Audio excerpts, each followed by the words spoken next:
So in one of the problems you investigated, we looked at two similar squares, in this case a 3-foot square and a 6-foot square. And we discussed how you could view those two corresponding sides as a ratio. In this case, 6 feet to 3 feet, which would reduce down to 2/1. So there's a 2-to-1 correspondence, meaning this side of the square is twice as big as this side.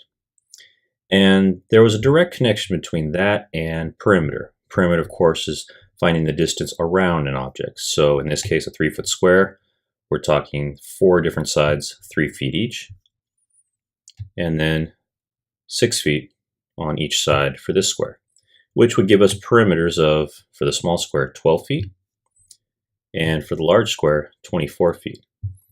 And it turned out that if we took these numbers, the perimeters, 24 and 12, and we put them into a similar ratio, and then reduced it, that it always turned out that the ratio of corresponding sides was the exact same ratio of perimeters.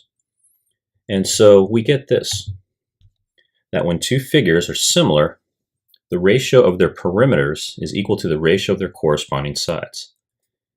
All right, so that helps us out in a lot of situations where we have really limited information, like this example here. Here I've got two trapezoids. This side of the small trapezoid is labeled 2 inches. Its corresponding side is 5 inches. And we are going on the basis that these are similar shapes. Now, the only other thing they've given us here is that the whole perimeter around this trapezoid is 12 inches, but we don't know the perimeter of this one.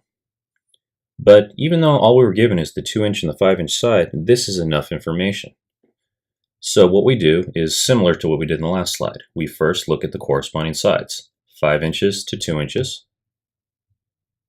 And then what we do is we do the same thing with the perimeters, that our unknown perimeter, we'll call it P for our variable, corresponds to the perimeter of 12 inches, so P to 12. If we cross multiply, we get 2P equals 60.